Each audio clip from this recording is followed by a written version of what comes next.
As we enter Week 13 in the NFL, the big story of the week is taking place in New York for a 2-win team. Now, just how pathetic is that? We'll give you our thoughts on Eli's benching and why I think Ben McAdoo is doing the right things, just as Sean McDermott did. And most importantly, we'll preview the big games for Week 13, the latest trends, injury updates, odds, and picks, as OFN NFL Preview with Tony Mejia on the Ourlads Football Radio Network starts now.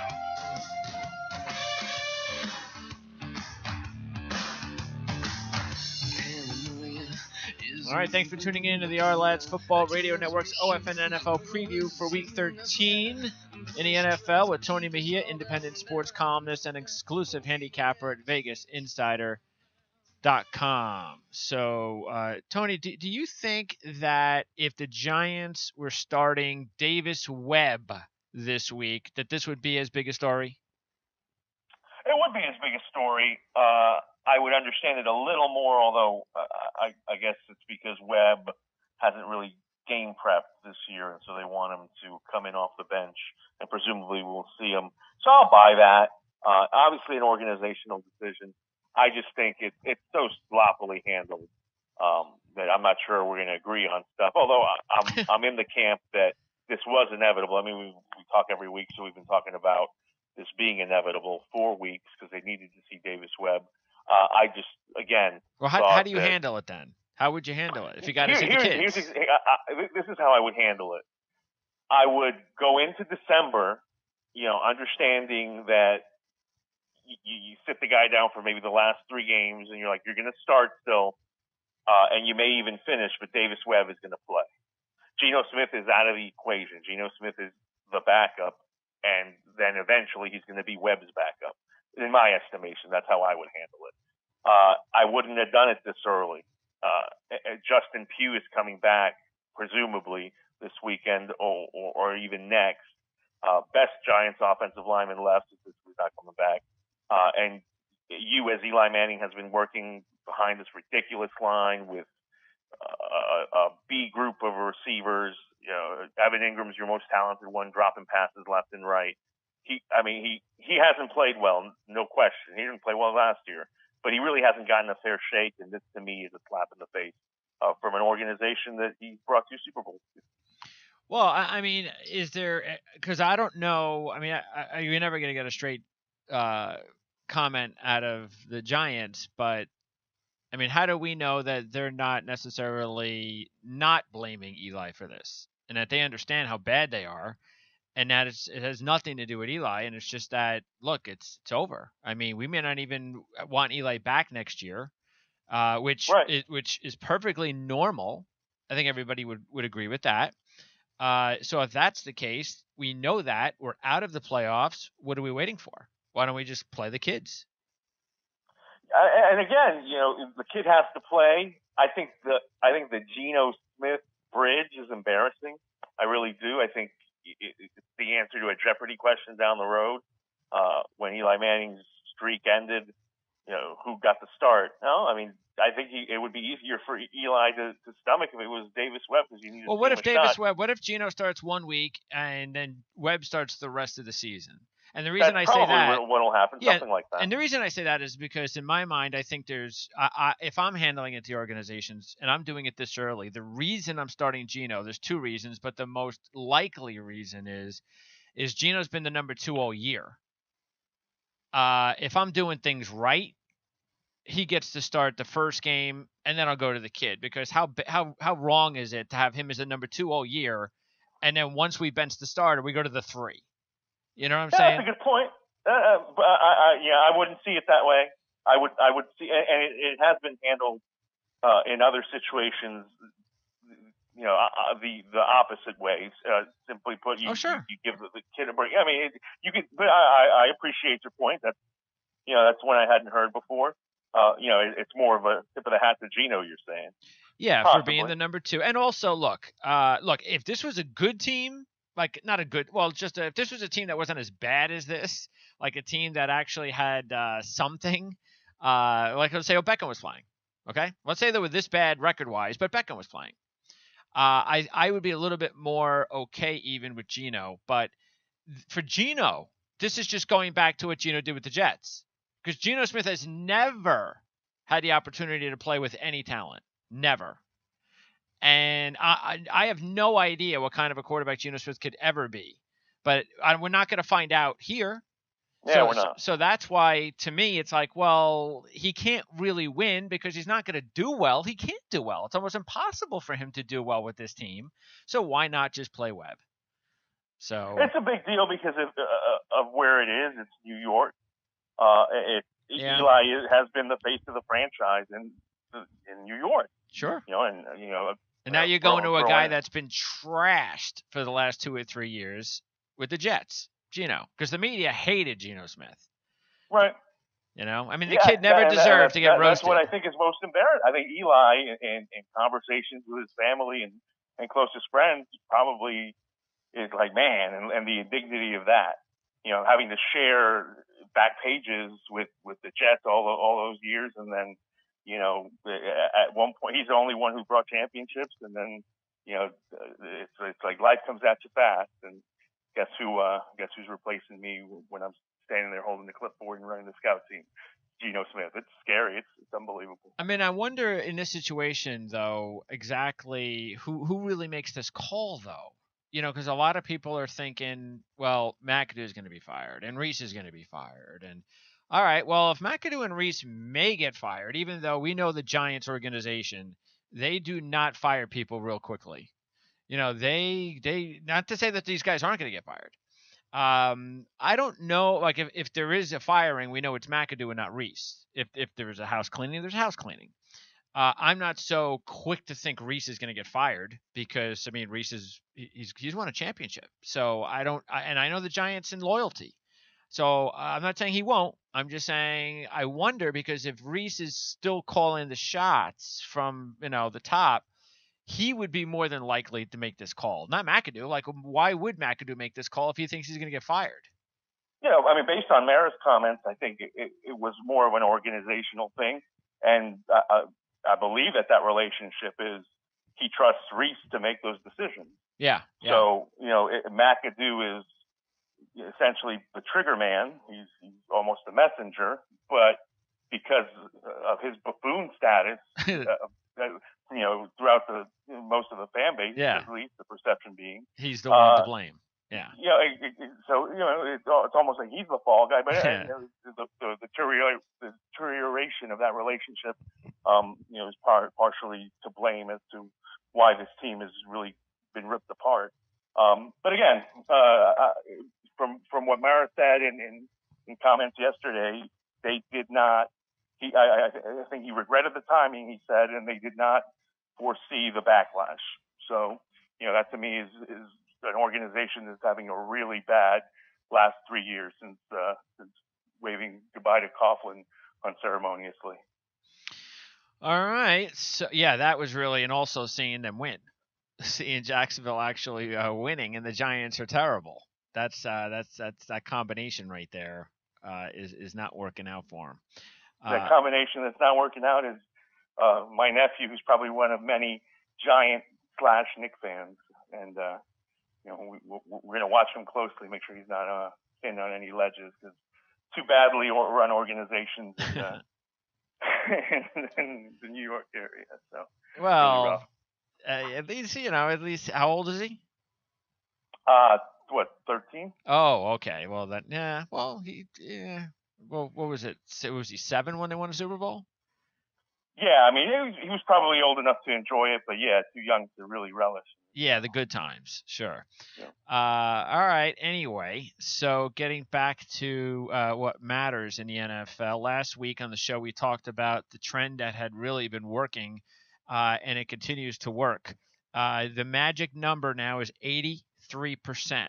And I say that because 83% handicapping is huge. If you win, you are going to cover 83% of the time this season. Again, if you win, you're going to cover. That means 83% of the time. So if you're somebody that's going to go at least do 5, 6, 7, 8, 9, 10 games, 100% of the time, don't worry about the point spread. That's my advice. Last 2 weeks alone, 26-2-2. Teams that have won have covered. And then 83% of the time over the last 6 weeks, this is even to me, I'm really kind of surprised about this in a way, but 6 weeks going now, Tony, the favorite has won 83% of the time. Yeah, I mean, last week especially. If you were taking points, you had a rough time in the fourth quarter. So I mean, every bounce going against you, and I actually had a good run because normally I take points where I don't see a favorite having significant advantages that they can exploit. Again, one of my philosophies is if you're down in a situation as desperate as the NFL, I give it 60-40 as to you imploding somehow, as opposed to a cushy defense getting you a backdoor. And it's probably right around that. I mean, because certainly there's some prevent defenses that invite you to score. The Eagles are like that when they're up big late in games. But it was living a charmed life if you were laying points. Oh yeah, and that's exactly what I did. As we talked about in the show last week, I was trying to find something that was going wrong, and now this might only be maybe the last 5 weeks of the season. It changes back. But I'm gonna go on this roll because I was 10-2-1 last week, and that was by far my best week, and I needed that after having been struggling all season long. So hopefully another good week. I'll be back to 500 in the NFL. And let's get started with the Thursday night game tonight. Washington and Dallas. And even though the Cowboys are sliding with 3 straight losses by a 92-22 margin, they're still tied with the Redskins. Both teams are 5-6. It just seemed like yesterday the teams played in Washington, and the Cowboys won a pretty fortunate game because Washington was really the better team until the blocked kick led to a Dallas touchdown and changed everything in that game. That was also pretty much the beginning of when the Redskins were dealing with injuries along the offensive line. They're still dealing with them, but they continue to at least squeak out some either some wins or some close losses. The Cowboys, meanwhile, just don't look good right now. Everything is just snowballing in Dallas. It's a 2-point Redskins spread. I actually think the Redskins are not a bad play today. We've talked about them being they seem to be better on the road. And with a rivalry like this, the Cowboys have won 3 straight, 5 out of 6, 7 out of 9. I think maybe the Redskins can especially after losing the game earlier this season in the game they probably should have won. Maybe it's time for them to get a win in this rivalry. Well, yeah, I mean that game featured I think 4 Dallas field goals to open the second half, and then the pick 6 that sealed it. But otherwise, it was an even game. Elliott ran for 150 yards, based on what I remember writing this morning. And it was one of those games I think when he got over 30 carries, and probably the ideal situation for what Dallas hoped for this year, behind that offensive line and not really putting Dak into too many rough situations because he didn't pass for much in that game. And now it seems like it's all on him. And the receivers that can't gain separation, as we've talked about over the past few weeks. So, yeah, it's a tough situation. Alfred Morris is going to get the call, obviously, instead of Elliott. So, we'll see if Washington can stifle that running game because, they're going to dare Prescott to beat them through the air. All right, so Redskins next week. If they can win this game, or whoever wins this game, I mean, the Cowboys are actually in better shape if they win the game because they would be 6. I think both schedules are favorable. I mean, the winner of this can go on a run, absolutely. Yeah. I mean, the Redskins have to go to the Chargers. That'd be much more difficult next week, at least. Dallas will be at New York to take on, who knows, maybe Davis Webb and the Giants. All right. By the way, Sean, Elliott would be back for the 2 more challenging games on that schedule. I think it's Seattle and Philly. Okay. So yeah. So Cowboys all of a sudden could go 7-6 if they can win this game and get Elliott back soon. So you never know. Lee's still out for the Cowboys though. That's a big blow. Winner gets to carry hope into December. Losers basically eliminated. One thing to note: if you're back in Washington, back the money line. Don't lay the 1.5 and find yourself screwed if they win by 1 or pushing. Oh yes, that's always. I think it's minus 120. So yes. I would do that. And obviously, if you're going Cowboys, you're getting a little bit of value considering they open the week as a 2-point favorite. Yeah, that's it's always a good it's good advice, especially even the other way around. Like if you're getting 2.5 or 3, and you're going, yeah, but I can get like plus 130 or maybe plus 135 on the money line. Just take the points. I mean, it's I mean maybe I would consider it a little bit if you're doing some sort of a parlay and you want to like really bundle up the points, but I mean bundle up the number, but I usually don't like doing too much on the money line until at least we got to get to somewhere around 145, 150, maybe plus. Right, Yeah. absolutely. Yeah, there's a threshold there. I mean, for baseball, I think it's 170. For football, yeah, it's right Okay. around 150. Interesting on the total has gone way up from 44 to 47. Even got up to 47 and a half. I'm not sure if it's just because Smith and Williams are projected to play, both keys to both offensive lines, but that line, the public's on the over. All right, Sunday night football, and we've got a good one between the Eagles and Seattle, and the Eagles are a 6-point favorite on the road. And keep in mind, Seattle, the best record in the NFL the last 5 years in December, 19-5. So we'll see how they get December started, having to go up against the hottest team with the best record in the NFL. Eagles have won 9 straight. They've covered 8 straight. They've won their last 4 by at least 20 points in each game. A win, and they win the NFC East. Seattle has played the Eagles a few times in the last few years, beating them last year, 26-15. Seattle has won 3 out of 5, but they haven't really looked their best lately, and the spread shows it. They're just 1-3-1 in those 5 games against the spread. So even when they've won, they haven't been the best wins. Even last week's game kind of took them a while to get San Francisco and push them aside. And then who knows if Garoppolo would have came in the game a little earlier, what would have happened in that game? But look, I mean, this is an easy one for me. I'm not saying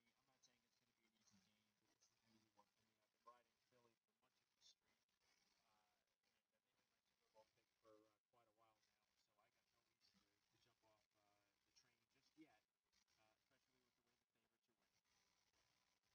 I've been riding Philly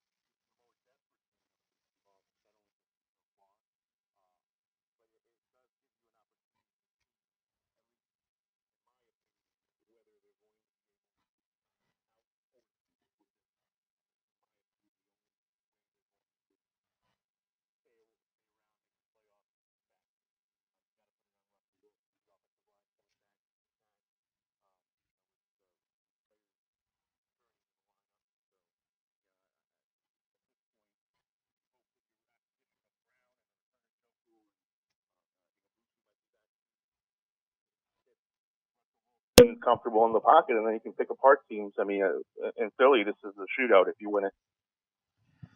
Yeah, I just I don't know. I mean, look, fact is, Seattle, if they're gonna have a real chance in the postseason, and knowing that they may have to play Philly, of course, in Philly, that's what this game is for too. It's for some sort of confidence. Like even if they at least stick with them, and it's a real close game, at least they know, okay, you know what, we can go to Philly if we get to the postseason, and maybe we can beat them. I mean, I think this is that type of game, and for Philly, it's definitely a game where they've had some games where they've played some pretty bad teams recently, but they've also had some games at the Cowboy game where, all right, we gotta actually prove to everybody how good we are, and there's no question this is one of those prove it games.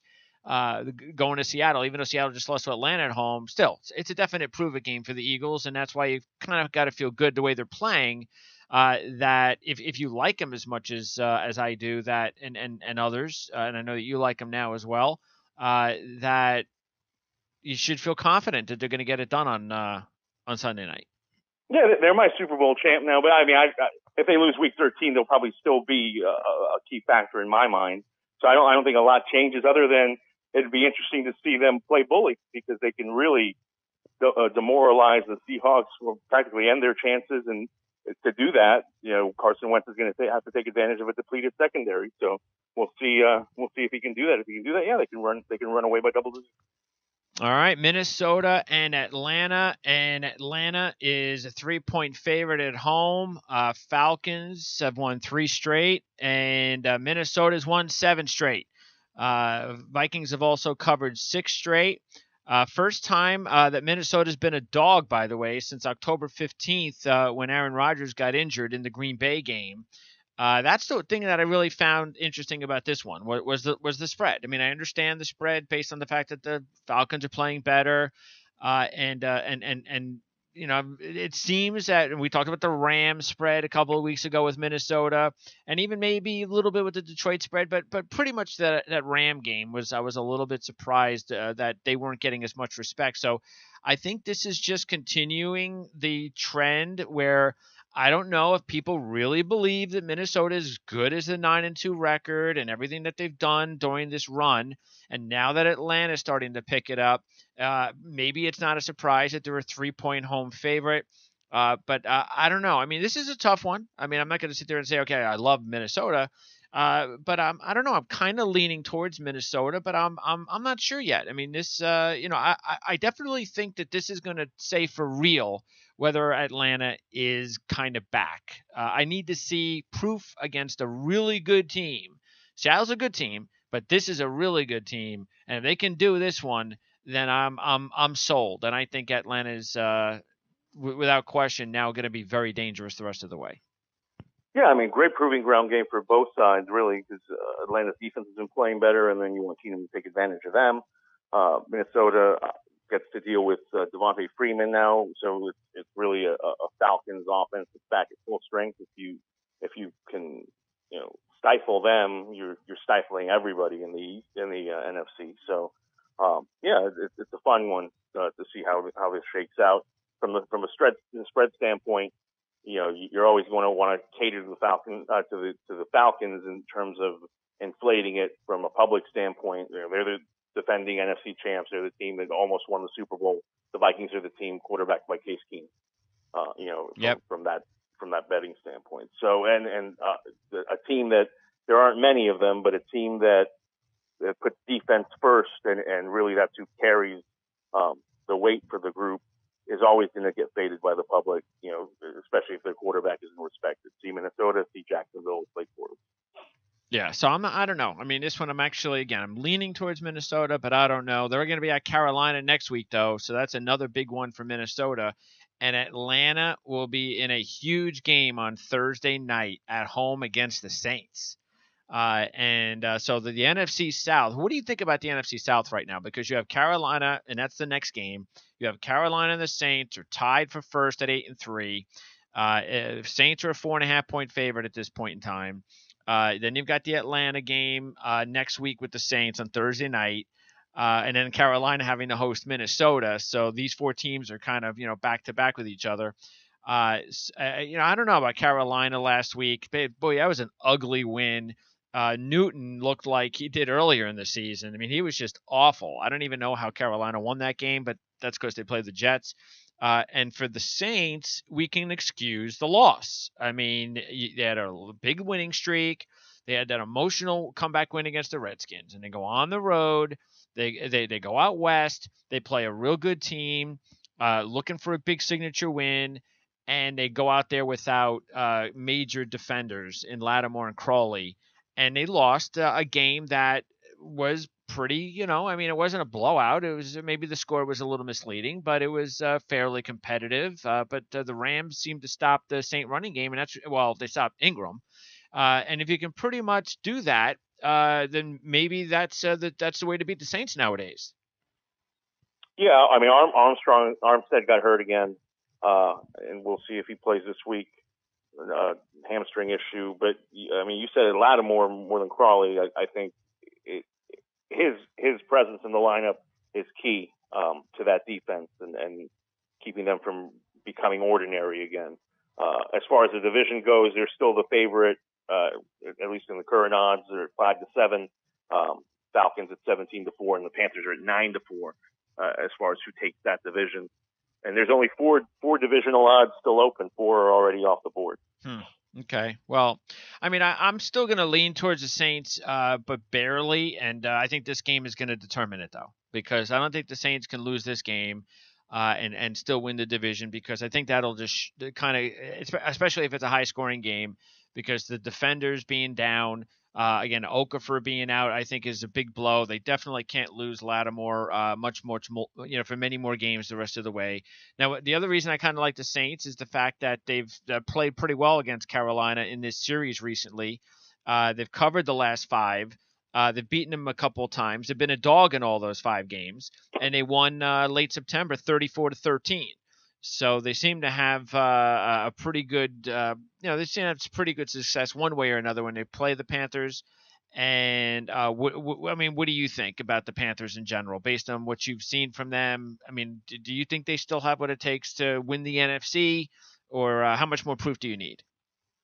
Yeah, I mean they do. They have barely what it takes, but in terms of Greg Olson coming back and Kuechly healthy again, those are playmakers that you can't sleep on.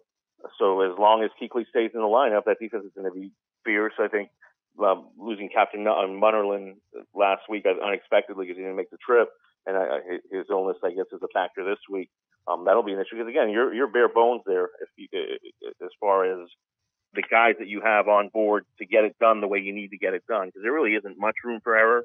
But you put Cam Newton on one side and Kuechly on the other to win you games, and they usually come out on top. So absolutely, they're still a threat.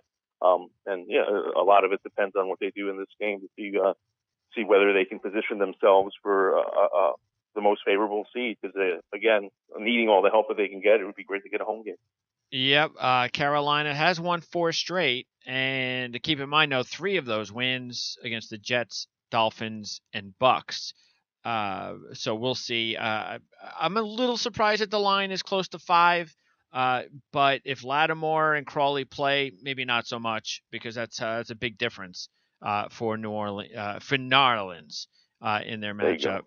at home against the Panthers. Okay, New England and Buffalo. And the Bills got the big upset win over the Chiefs last week to salvage their season and put them right in the thick of the playoffs in the AFC. Now we'll find out how for real they are against the Patriots, who've won seven straight, covered 6 of 7. They've beaten the Bills 5 straight in Buffalo. But the Bills, still without Benjamin, still without Glenn, beating the Chiefs the way the Chiefs are going is one thing. But beating the Patriots the way they're going is completely different. Patriots are favored by 9.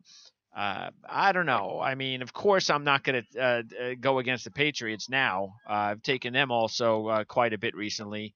But I don't know. I mean, this is a divisional game. The Bills got second life. Okay, well, we'll see. We'll see how for real last week's win was. Yeah, I mean, every week for me with New England is surveying that defense. And so, good test here. They often struggle with quarterbacks that can run. So we'll see if Tyrod Taylor is active. Kelvin Benjamin won't play again, but Zay stepped up and got 10 targets last week. So I think there's chemistry developing there. I think you're going to have to beat the Patriots by scoring points. Simple as that. I don't think you can stop them. Since dealing Darius, that run defense has been awful. So Brady's going to have a pick your poison scenario here, and he'll take advantage like he always does. Yeah, I mean, did you look at the game last week, the Buffalo Chief game, as more of a Buffalo thing or a Chief thing? The Chiefs played awfully conservative. It was extremely disappointing considering super contest wise. I went 4-1. That's the one I lost. It was I had a 12-5 Sunday.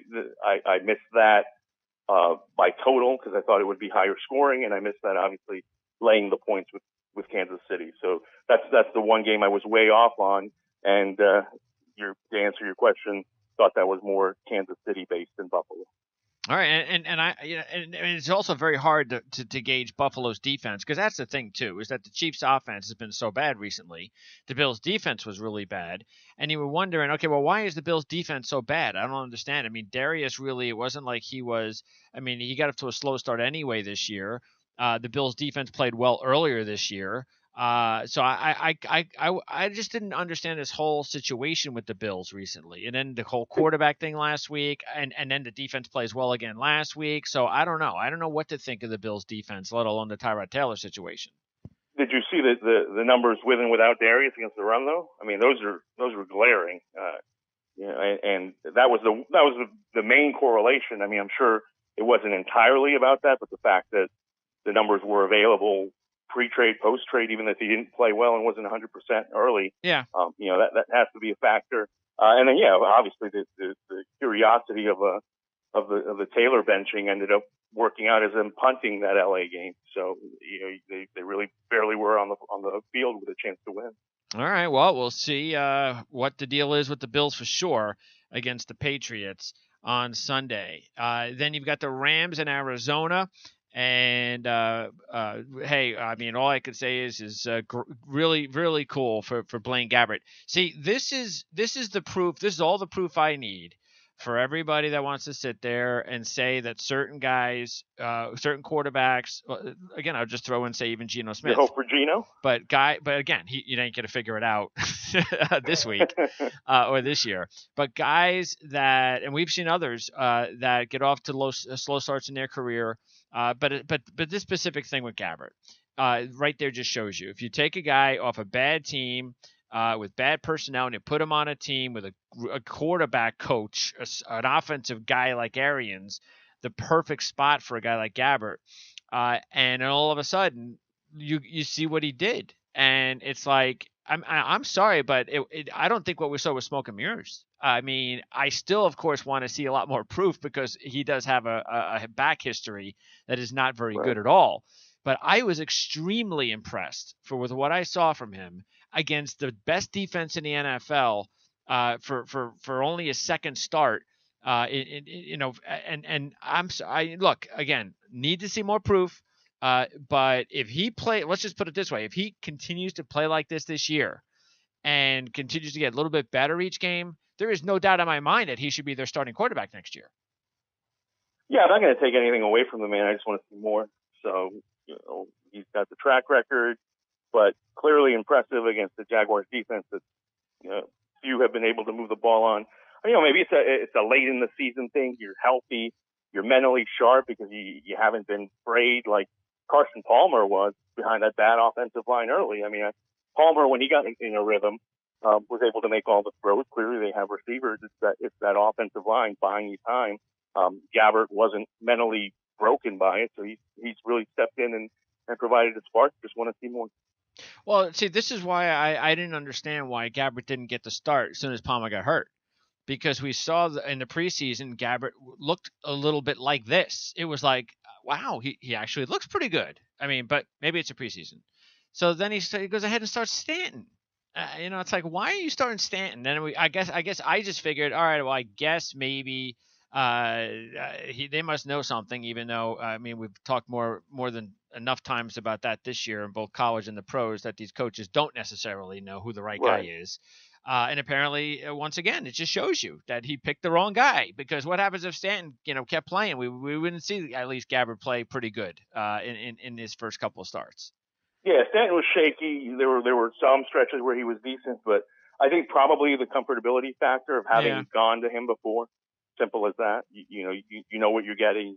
Trusted him in that specific situation of coming in and taking over for Carson Palmer. So you go to that, I mean, almost similar to your analogy of going to a Geno Smith because he's the number 2. By the way, the Rams are a 7-point favorite in this one, and as much as I just talked up Blaine Gabbert, I got to go with the Rams here. This is just a much better team in my mind than the Jags. And even though the Rams just destroyed the Arizona 33-0 in London, that was a game that Palmer got hurt. Right. So, you would think maybe Arizona would have a little bit of payback going in them. And it's not to say that I couldn't see that, because I will say this. If Arizona can win this game, well, then they are for real as a playoff team. Not as a Super Bowl team, but they are for real as a playoff team if they can win this game. They're 2-1 straight up, 2-0-1 against the spread. Their last 3 is a home dog. including the win as a 6-point home dog last week against Jacksonville. But the Rams are just playing, they're just a better team, and they've won 5 out of 6. I don't anticipate that they're going to lose this one either. And then back to what we said at the open of the show, if they're the favorite and I like them, I'm definitely going to go ahead and take them and give the 7. By the way, I don't think we mentioned this, Rams will host Philly next week. So that's another good one. Yeah, for what it's worth, the Cardinals have no odds on the NFC West at the two-team race, according to them. LA is a 10-17 favorite. Seahawks are 7-5 to win that game that they have remaining there, and somehow knows ahead of them despite the lack of Legion of Boom. All right. Next up is Detroit and Baltimore, and a couple of teams that are 6-5. So a big game for both teams, trying to squeak in as far as a wild card is concerned in their respective conferences. Baltimore. See, I'm surprised Baltimore is just a 2-point home favorite here. I don't know why they don't get at least the mandatory 3 points. Because they're bad. That's why I was thankful for the 7.5 with Houston on Monday because I didn't think they should be favored by 7. So I think that the Ravens are just so divisive in between people like you and me that follow this league, where you see the defense, you see it's formidable, you trust it's Flacco, he's a champion, whether you want to take it away from him or not. I'd never do that. And then you see the on-field product where he's clearly off. They're clearly conservative. They're so vulnerable all the time. That's why I think from a bookmaker standpoint, you leave out that half point and say, all right, make your choice. All right. I mean, well, look, sure. You have. I mean, if you had that number last week and you had Baltimore, well, look, I've said this for years. I don't care what the situation is. In the NFL, in football, I never go into a game with a half a point. Never. I know that there are people who wager in sports like majorly for a living, like do so much of it that they show the stats that financially it doesn't make sense for them to buy half points. But those are the people who are doing it all the time and doing a whole lot of money. And I guess I can see those stats and they make sense to me. But that's not the case for the average person. And for the average person, I've just had too many situations early on in my career where I'd get killed because I was too cheap to take an extra $5 on or something like that. And I just, that's it. So 100% of the time, what I do is I will always do the half point. So in that particular game, of course, if you had Baltimore, at least you would have broke even. Right. No question. And you have to do that if you like Baltimore. But yeah, there was a lot of 7.5 out there. And the total ended up being 39.5. So. All right. It was right on the money. Well, I like Baltimore in this game. I know they're not winning pretty. I completely get that. But I'm still just not sold on Detroit either, especially with Abdullah banged up, Lang banged up, Swanson. I'm not sure Lang and Swanson are playing, and I don't think Abdullah's playing. You have to have that information before you make this wager because that's obviously key. Stafford's banged up. Yeah. He's dealing with the ankle. Yeah. Mm-hmm. No question. Baltimore could be living a charmed life because they're catching teams either depleted or in good spots of late, and they could do that going forward because their schedule is manageable. So, and if they can win the game, then there's a little bit more into that Sunday night game next week because they're going to be in Pittsburgh. And Baltimore-Pittsburgh games are usually very entertaining. So that could be a good one next week in Pittsburgh. Okay, Kansas City and the Jets. And, wow, I don't know what to think about it in this game at all. Probably just completely staying away from this one. Because eventually, as we said last week, I still, even though I didn't think it was going to happen last week, which is why I did go with Buffalo with the big number to even upset them. I just think that sooner or later it's going to happen, and Kansas City will get it going, sort of like Atlanta did when they kind of started getting it going when they beat the Jets. And maybe that's what happens here. Maybe the Chiefs finally get going. I still believe it'll happen. They're only a 3-point favorite, so it's pretty much win and you cover, which is the way you want to go anyway. Jets have lost 5 out of 6. Chiefs have lost 5 out of 6. So I'm staying away from it because you also don't know. The Jets play hard every week. You get that. I mean, they've only had one bad performance all year. That was the Tampa Bay game. So you would think that with the way the Chiefs are playing, that this is going to be a game that goes down to the wire, one way or another. But I don't know. I have no idea what to expect in this game. And this is the game Revis is debuting, right? Yep, Revis is supposed to play. Correct. So, house of horror situation for the Chiefs in terms of they expected to come off the bye, beat the Giants, and squash all hope in the AFC West. Really concentrate on finishing strong and moving to the playoffs. Now they're probably in a dogfight the rest of the way. And you got to rectify that situation by winning here, or it's full blown panic mode. Yep. I do think staying with Smith is the way to go. I put some of this on Andy Reid in terms of the play calling and how they've almost tightened the reins on him as opposed to letting him go as it was early in the season.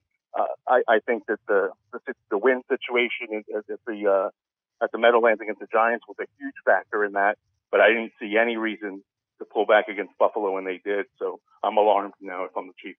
Yeah, well, that's the thing. And Andy Reid has had these issues before. So I agree. If you're going to lose the game, then lose the game and just try to let Alex Smith go out there and sling it around. Because if you can't sling it around against the Jets, then you got problems. So you should be able to throw the ball a little bit here. I still think, and to tell you the truth, I don't even know if I've seen Alex Smith throw a pass more than 30 or 40 yards to Tyreek Hill in like a month. I mean, just try it. Kelsey throw passes longer than him, and that's an issue too. That's related to the play calling.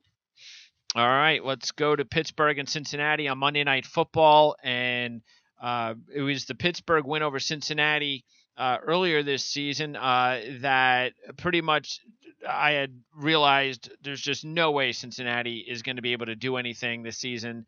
Sure, they'll win some games here and there, but they're just not a realistic team because they just, every time they get in these situations with their most important games against teams like Pittsburgh, they just play like crap. At some point, usually long enough in the game, and it's more than likely going to be in the second half. Steelers have won 5 straight in this series. They beat them October 22nd by 15 points. They've beaten them 8 out of the last 9. They're a 5-point favorite. That's a manageable number. They're on a 6-game winning streak. The Bengals have won a couple straight, but they beat 2 pathetic teams. And the 3 wins that they've had this season, besides the wins over Cleveland and Denver, Indianapolis, Buffalo, and Cleveland. So the Bengals don't beat good teams, and there's no way I see that happening or changing on Monday Night Football. No love for Andy Dalton since week 4, whatever it is, those numbers, and have him like top 3, I think QBR, something like that. Yeah, no. Okay, I gotcha. Hey, and you bring up the perfect counter to that in the caliber of competition. If only way to take points here is if you believe that Todd Haley and Steelers are going to shoot themselves in the foot with a conservative approach and only win by 4 or something, because that 5 number is really dangerous. Haley, Haley, I don't know if Bevel and Haley, if they have the same therapist. Yeah, because I have absolutely no idea. I've never seen somebody throw the ball so much at the 1-yard line on first down and second down and third down. I mean, it's like you've got Le'Veon freaking Bell. Don't you think that if you hand it off to him like 2 straight times, he's going to score 100% of the time? Why are you messing around with throwing 1-yard passes in the corner of the end zone to Antonio Brown for? Mm-hmm. So they're cut from the same cloth, no question. It's based on the pre-snap reads, but again, you can force people out of their personnel with your personnel, and I've never gotten why that has happened. So not to be an apologist for either of them, because certainly would never be. I mean, they've cost me more spread laying points, I think, than anybody, those 2 particular gentlemen over the last decade. Houston and Tennessee, and Tennessee is another one of these teams that I don't know. I mean, I'm still obviously they're better than Cincinnati, but at some point in the next year or two, they'll find another coach to take them over the top. They're a 6-point favorite against Houston. These are the teams they're able to beat. Now, let's keep in mind that Houston destroyed this team 57-14. That was the game. Mariota got hurt in the game, and Watson just went absolutely bananas. Yeah, Watson was a monster. Yeah, he went bananas. And they've beaten Tennessee 6 out of the last 7. Tennessee is 7-2 with Mariota, but 2-3-1 against the spread in their last 6 games because the last 4 wins by Tennessee have been by 4 points or less. And so this is one of those teams that when you're looking at that 17% that left over on the covering situation, this is the one that loses, Tennessee. So, and by the way, somebody said there was some comments about will Tom Savage play this week. I mean, yeah, I get Tom Savage made a couple of bad reads, throws, whatever. But for the most part, I thought Tom Savage actually played pretty decent last week. They were moving the ball every single time. Yeah. Right. No question. He had them in position to potentially steal that game and then gave it right back. And, you saw O'Brien on the sideline beside himself. I think, that's such a collaboration there because you can tell he trusts them, but, you can only trust him as far as you can throw him considering the decisions he makes in key situations. I mean, that game should have been, a lot closer. It could have been won by a field goal. Oh, Houston could have won that game. Absolutely. Yeah. Absolutely. So that's why I see this game and I go, if there's a game that I'm actually either going to stay away from or that I might actually take the upset outright, I might actually do that here. I just don't trust Tennessee.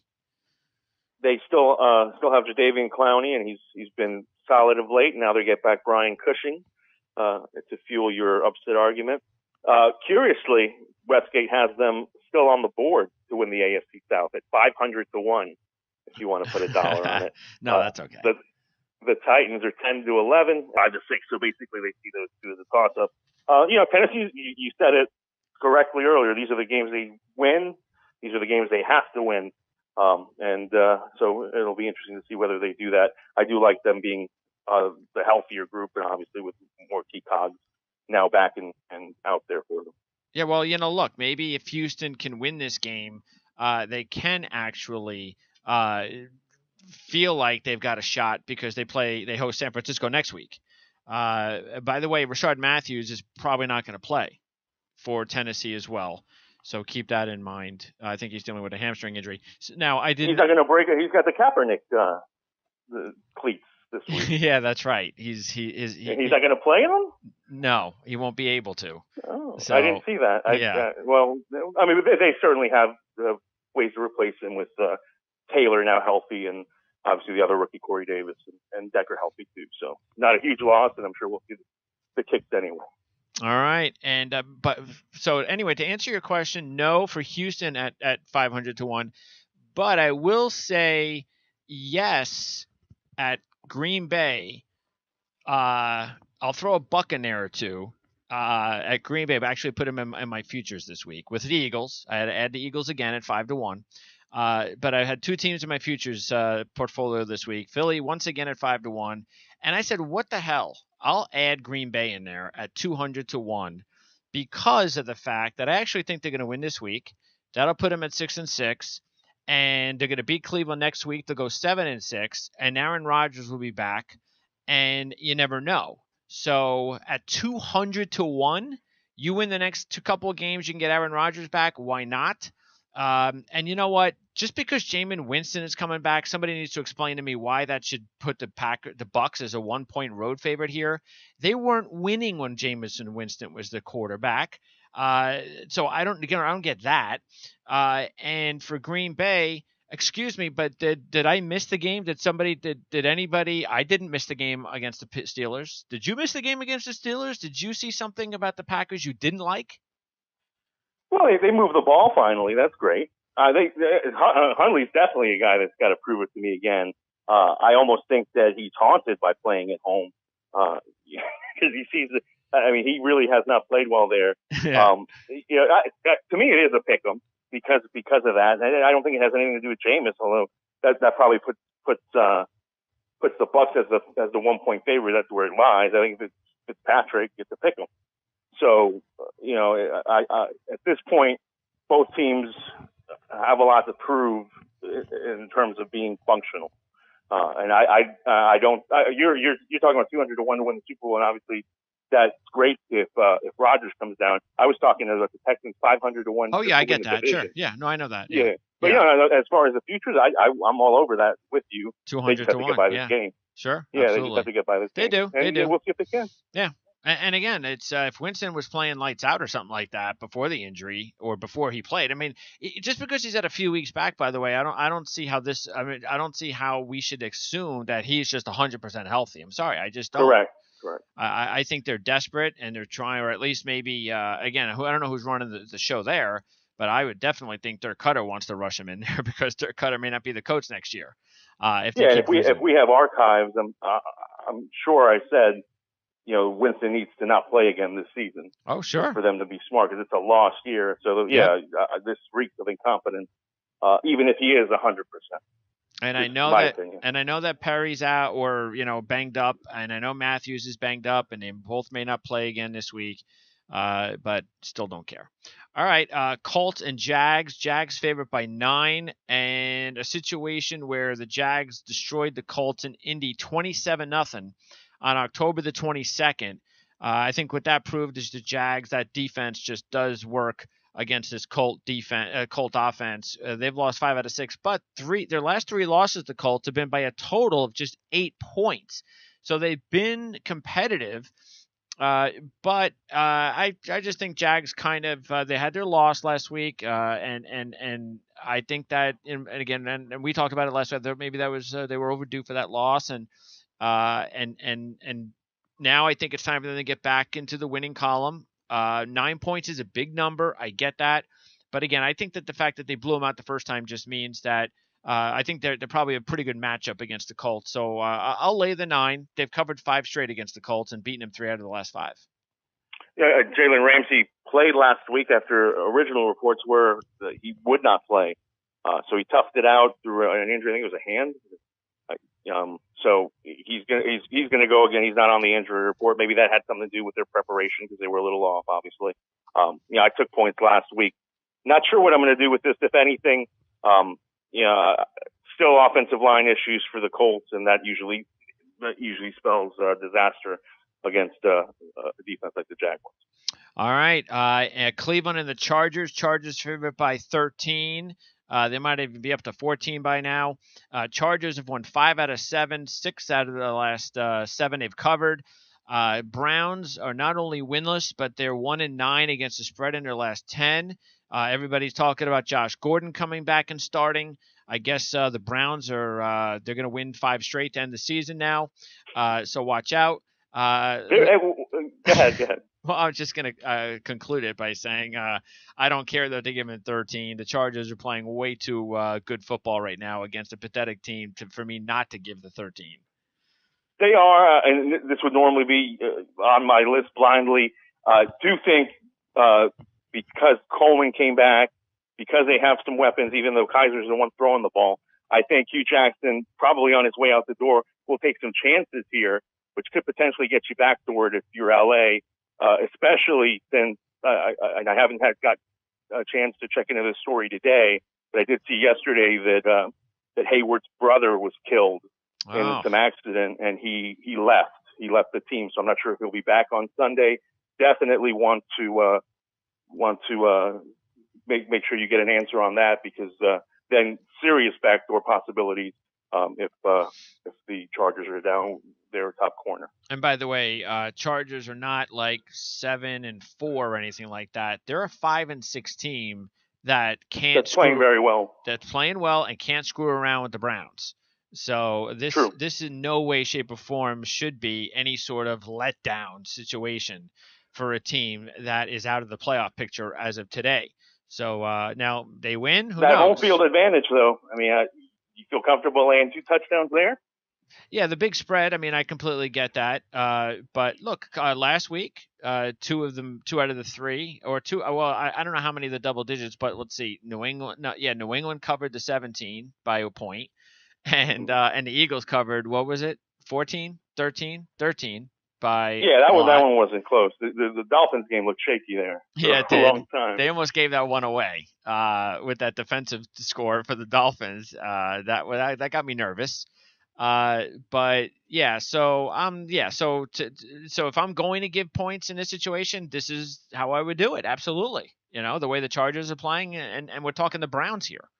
So My favorite cover last week was Carolina and the Jets, and how hopeless a situation it looked when you were laying. I laid only 4.5. oh So yeah, it got up to 6, and wow, the defensive touchdown, punt return touchdown, amazing. yes, and it looked like actually it was going to be a push there for a little while as well. Until the late field goal, and which that's what we talked. That's why I said last week I was afraid of that game because of the Jets covering at home and all that kind of stuff. All right, Geno and the Giants at Oakland. So this is a benefit for the Raiders. Just as you give up on the Raiders, it looks like they're going to win a couple straight. Actually, they've won 3 out of 5, so this could be 4 out of 6. This could get them to 500. But I must remind everybody that the last time the Giants were an underdog by more than 8 points, they beat the Chiefs and Denver as 10 and 13-point dogs. So I just figured I would remind everybody of that situation. And we are talking the Raiders, who, by the way, if it wasn't for that lucky interception in the end zone early in the game last week, they might have lost that game because Denver was in control of that 0-0 game up until the interception that completely changed everything. Yeah, I mean, it was such a weird game, and it'll have repercussions here, obviously, with Michael Crabtree out, Amari Cooper, who got blown up, still in concussion protocol, I believe. So, and he's got the ankle injury, so you don't know if you're going to see him. Carr could be without his 2 starting receivers, but given their drops, Cordell Patterson might actually benefit from it. New faces will be in the mix, in addition to Seth Roberts. So, we'll see. You'll probably get a lot of Cordero Patterson, which makes you happy. Yep. And so, yeah, we'll see. Obviously you have to win the game if you're the Raiders, and the Giants come in as dead man walking, except for Geno potentially sparking the offense, which I can't believe I said out loud. I mean, but even with Eli, I would think that the Raiders are a rightful favorite. One interesting thing is I've been doing the division thing. This is the only division, the AFC West, that still has all four members that have odds on them that haven't been taken off the board. Denver's 300-1 to rally and win the division behind your boy Trevor Siemian. The Chiefs are 2-3 favorites, and the Raiders are alive at 6-1, and the Chargers at 17-10, which is my favorite if you're gonna look for value. Okay. Yeah. I mean, well, all right. Yeah, that's. I mean, Raiders play the Chiefs next week. I think so, right? Yep. So, yep. Oakland at Kansas City. All right, that's a big one there too. And then the other 2 games, which nobody will be watching: Denver at Miami. Cutler returns. And by the way, believe it or not, the Dolphins are going to be on Monday Night Football next week. So somebody needs to explain how they put the Dolphins. I don't care that they made the playoffs last year. No, we didn't. We weren't even sure if they were going to make the playoffs this year. We thought that that was a nice sleeper pick. And somebody put the Dolphins on national TV as often as they did. So they were counting on that Tannehill progression, baby. I guess so. Look, Denver, these 2 teams have combined to go 0-12 in their combined last 12 games. So that's how ugly this is going to be. Denver favored by a point. You got to be psychotic to do this game. Now, if you're going to take San Francisco into Chicago, I could say okay because Garoppolo is making his first start. If you want to go down that road, we will see. I mean, Bears favored by 3. It's at least it's about time. To tell you the truth, I don't really believe any of the nonsense about. Well, we're going to have to limit Garoppolo's play. I guess the playbook. We're gonna have to slowly kind of bring him into this. I don't believe any of that. They're just trying to. We all know you were tanking. If he comes out there and throws for like 350 yards and 3 touchdowns, it's gonna make you guys look really dumb. Right. And okay. Free pick here. Free pick both ways, and I never do this, but you got to go if you're making a wager on this game, you got to go Bears, and you have to go under for the reasons you just expressed. Garoppolo is far more valuable to them this offseason than he is on the field this year. So they're Simple going as to that. hand it So off there's like no 60% of the time. Well, you'll see, and it's wind. Like significant wind is supposed to be in the forecast. It's going to be a sloppy day. Okay. So yeah, and I mean you've got a Bears defense that probably gets back to Eddie Trevathan, and you've got an offense that's used to carrying the load on the ground. So yeah, to me, I think all signs point to the Bears winning this game. Garoppolo staying pretty and keeping his uniform clean, and something like 17-6. All right, there you go. Ugly game in Chicago. Before we let you go, Tony, first of all, congrats on Central Florida winning, beating, UCF, please. beating. What's that? UCF, please. Oh yeah, Central Florida. Excuse me, not South Florida. UCF. No, UCF. Oh, I did. Okay, UCF. It's a joke because back when I was in school, and even now, they used to correct you in the game notes. Please do not call us Central Florida. Call us UCF because they wanted to avoid the directional school thing. And 2 decades later, they're still dealing with it, which I find funny. Okay. All right. Well, I think it actually, to me, I think it's a good thing when somebody can refer you to use just your initials, UCF. Right. I think that's a cool thing, like FSU. Yeah, that's what they're going for, and they've been going for it since '95 when I was in school there, and that was the year that the program actually went D1 in '91, '92, which coincided, with G. McDowell, and Kruzik came over and Culpepper came in, and they played FSU. I remember in '95 when I was getting ready to enroll there, and that was like the biggest deal in program history. Okay. Well, look, Look, I had Brian Moss, TigerSportsReport.com on, covers Memphis, interviewed him a few days ago. That's available on demand. Of course, I had Mark Daniels on, the voice of the Knights, a few weeks ago. I don't know. I thought in the very beginning of the season, I had picked Central Florida to win the conference, even though they weren't the pick. It was, I think, I think maybe South Florida must have been. I think they might have been the favorite. Yeah, odds on favorite. I picked USF. Yeah, and so none of this is surprising to me. It's just, I will say though, I would be a little bit nervous.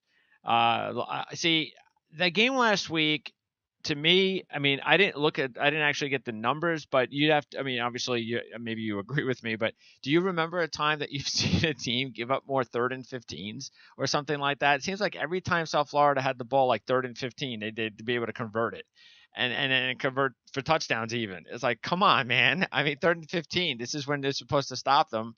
And then there was just times in the game where it looked like Central Florida I don't think they played their best game. I just don't. I think if they played their best game, they would have done what I thought they were going to do and blow them out. They almost lost a game that they had no right losing. They just kept South Florida making those plays like the whole game. Thank goodness for Mike Hughes. But I mean, that's what you get in a rivalry game, though. And the one thing I felt going in, because I was all over the over, obviously, and I thought UCF would win, would not cover. But the reason why was they haven't really seen that type of speed. They played some fast teams with some speed, like SMU has some speed. Temple has a couple of players you have to watch out for, but not like USF with the elusive quarterback and the ability to make plays all down the field. And now they run into Memphis, who does the same thing. And they should, my hope for them is that they don't, watch too much tape of what happened in the first meeting, because I think the Tigers were coming off the UCLA win. And so, it's a bad spot for them. But yeah, I mean, they can certainly exploit holes in that UCF secondary this weekend. It is fortunate that the Knights are at home. Yeah, so I mean, I think that there has to be definitely some sort of an emotional letdown of some way, even if it's just for a half. I mean, you just can't duplicate that game. It was so emotional and it was so entertaining that it's just, even though this is the championship game, there's going to be a little bit there because you get Memphis too. Now, sometimes it works to the favor of the team like Central Florida because they're just been battle tested, whereas Memphis has been sitting around basically for a few weeks waiting to get battle tested. So maybe that works into the hands of Central Florida, but I would definitely be a little bit nervous about that, especially if Memphis gets off to a quick start. Maybe Central Florida's got to come back in the second half. Maybe they would. But yeah, I think this game is should be a lot of fun. Should be a good one. Fun for you, probably. I'll be covered with a blanket and chewing my fingernails. But yeah, I think Anthony Miller will break off at least 2 to 3 touchdowns. He's phenomenal, the Memphis wide receiver. Yep. And Ferguson spreads the ball around really nicely. I like what I see of him. I just with the Scott Frost move pending and the fact that UCF is playing for a New Year's Bowl bid, I just want a 1-point win. And I think anybody that is in the UCF camp would agree. As far as laying points, I don't know what it is. I think it's 7. Well, probably 9 to 10. Oh, is it that too little? Yeah, I would take 7. Points. I would take points with Memphis. Yeah. And by the way, yeah. So you think it's Scott Frost is gone? Is that what you think? Oh yeah. There's no question he's gone. Okay. We'll see if it's Nebraska or if the dominoes fall and somehow Florida State is in the picture. But I'll send him a tweet to thank him because nobody in the fan base should begrudge him for leaving, and he's done a tremendous job. Well, I'll disagree with you there. I don't think he would go to Florida State. I think it's Nebraska or he stays. Florida State. I'm not saying it's not a great job. I'm just saying Nebraska to me makes way too much sense. Job's open, sitting there for him. Why wouldn't he take the job? But any other job, including Florida State, I don't know. I mean, plus it's so close, and I would understand a little bit if it was Florida State, since Florida fans maybe being a little bit upset about that. But I think Nebraska's got to be the job. I think it's as soon as he wins the game or whatever. So whatever happens on Saturday, I think we'll probably know tomorrow night that he'll take the job in Nebraska. Yeah, I think that's the most likely outcome. And anybody who doesn't think he can't win at Nebraska is probably very young or foolish because, Nebraska is one with a triple option. He's in the Big 12. He's taking his ridiculous read option attack to the Big 10. Not since Joe Tiller and Purdue and the inception of Drew Brees with basketball on grass has that conference seen something like they're going to see if Scott Frost takes over the Huskers and gets himself a quarterback early. What do you think about what is your feeling on the rematches? Do you care much about the rematches and whether or not it should favor or not favor either the winner or the loser? You got the Auburn Georgia rematch. And not just, of course, Central Florida, Memphis, or Stanford, USC, but especially, say, Georgia, Auburn, 2 big-time programs just playing. Does that weigh in, or have you noticed that weighing in trend-wise at all in college football? I really don't think so because, especially in the college game, that's so inconsistent. With you got 18 and 19-year-olds playing crucial roles.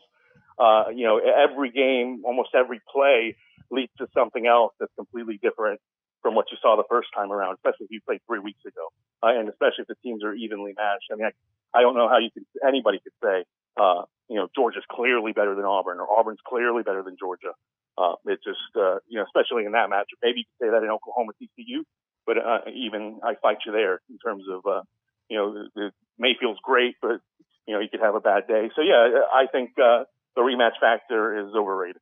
Okay. All right. So we will see. It should be a lot of fun, those championship games. Then we get like a month off or something like that. A lot of bowl games, but we have to wait for the playoffs. Just another bad whole deal about college football. I guess we'll probably got another, 4 or 5 years before we can get 8 teams, but it's coming. We'll get it. Well, the one thing about this season, and I can't stand Kirby Holcutt. I think he's a moron. Who? And Holcutt. Kirby Holcutt, the chairman of the CFP. Got it. Okay. Well, I mean, and I know he's trusted spokesman. So, but just the things that come out of that man's mouth, and maybe that appeases people that really have like a cursory knowledge of college football, but if you've sat there and watched games for 3 months religiously every weekend, Yeah. Ridiculous what comes out of that man's mouth. But anyway, why is he trying to justify like what some of their how they're about to make their picks? Sure, it's been brutal to listen to him over the last month, and beyond the UCS thing, just some of the other decisions regarding Wisconsin and whatnot, and how he has to backtrack. But the bottom line is that they're lucking out and getting this weekend, because essentially it does feel like we have a group of 8, since so many teams, 3 of them can at least play themselves in. I don't think TCU. Yeah, I mean, if all the favorites win, if the 3 favorites win and Wisconsin wins, then nobody's going to have any sort of, oh, well, this should happen. Everybody's going to, okay. But that doesn't mean. No, I mean, what I mean is, like, you're getting a team that would be in the top 8 playing a team that would be in the top 4. So you're essentially getting a lot of it if there was an 18 playoff. Auburn and Georgia might be playing each other if there was an actual 18 playoff. Oh, sure, so yeah. They fluked out. They fluked out in that sense. Yep. Well, again, soon as I guess we're waiting for whatever this playoff contract, and I don't know when the TV network deals are done, but we'll get 8. We'll get 8 soon, and no question. And then it might take another 10 years after that for 16, but 8 will make me happy for a while. I'll be much happier. Okay, so enjoy the games. Big day starting Friday night with Stanford USC, and then big day Saturday, and then into Sunday with our games, and then Monday night. So we'll talk to you again next Thursday, Tony. I appreciate your time as always, and best of luck. All right, thanks, Greg. Bye. All right, you got it. That's Tony Mejia, and again, you can check out Tony at VegasInsider.com. So. By the way, if you have not had an opportunity yet to check us out for our interviews, I did a lot of them already this week, college football interviews to get you ready for the championship games, and we have a lot more to go. Matter of fact, I believe we have, 6 tomorrow? We have 2 in the morning to preview the Clemson-Miami ACC championship game. And then we have 4 on our college football preview show. That's going to start at 4 o'clock tomorrow. We're going to have a Big 12 preview, TCU Oklahoma interviews. We have a national interview with Mike Huguenin from Gridiron Now. And then we'll have, actually that's 5 interviews. And that's Brian Matthews to talk Auburn, and also Ben Wargle to talk Wisconsin. So we have a load of interviews tomorrow, including insight on all the college games starting tomorrow night. Stanford and USC. So a wall-to-wall smorgasbord of college football talk on the Ourlads Football Radio Network starting tomorrow at 10:15 in the morning. Thanks for tuning in to this show, again, with Tony Mejia from VegasInsider.com. Don't forget to follow us on Twitter at PrimeSN, and that'll do it for OFN NFL Week 13 preview on the Ourlads Football Radio Network. We'll see you next time.